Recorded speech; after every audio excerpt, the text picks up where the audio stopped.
Hi everyone. In this session we will discuss about approximation properties of RBF networks. So here if you consider the figure, it is very clear that the figure consists of input layer, hidden layer and output layer. Okay. So here in the input layer, so if you closely observe the hidden layer, in the hidden layer, so we have a prototype in each hidden layer. So there were in the hidden layer we have a number of neurons were there, and each neuron is a prototype.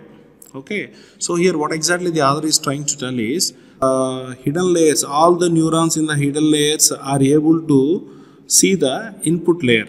Okay, so whatever the input which matches to the corresponding prototype in the individual neurons, okay, that input will be taken by that particular prototype or that particular neuron.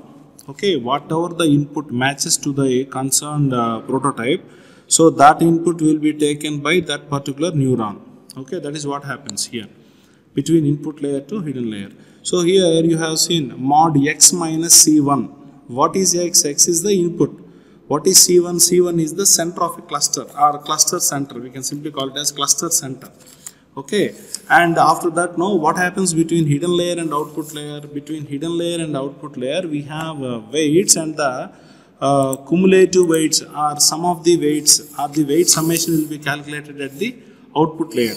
The summation unit of the summation weights of the hidden layer will be calculated at the output layer. Okay, okay, that is what we do here. Okay, so here the RBF network, okay, the radial basis function consists of two-layered neural network. Here we have specified those two layers are nothing but one is hidden layer and the other is output layer. We are not considering the input layer. Here we are considering that, so we have specified it as two layers, that is nothing but one is hidden layer and the other is output layer. So here the hidden layer, what it does is the hidden layer implements the radial function as the activated function. Okay, so the radial basis function is implemented as the activated function. That is what the hidden unit does. Okay, and coming to the output unit, what the output unit will do? The output unit will perform weighted sum of hidden unit, weighted sum of hidden units. Okay, so here though the input what we give to the RBF network or the input in the RBF network is non-linear function, yet the output is often a linear function. That is the specialty of RBF network. Okay, so the other says that the RBF network exhibits good approximation properties. Okay, it has very good approximation properties, and the family of RBF network is broad enough to uniformly approximate any continuous function. That's why it was named after universal approximation property. Okay, the RBF is having very good properties like universal approximation property. What do you mean by universal approximation property? Universal approximation property is nothing but it can approximate any function. So that's why hence it was named after universal approximation property. And one more property is the RBF gives best approximation property. Okay. And the author says that the RBF network is a very fast learning.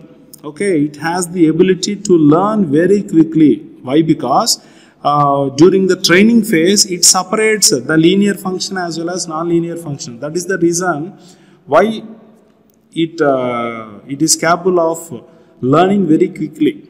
Okay, and next, the main advantage of RBF network is it has only one hidden layer. That is the main advantage. It has only one hidden layer, and that hidden layer also uses radial basis function as the activation function. These two are very good advantages of RBF network. Okay, and next, suppose if our intention is not to perform strict interpolation, but we want to perform function approximation. In that situation, the optimization is a little bit complex. Why? Because there is no proper guidance regarding the centers, regarding the cluster center.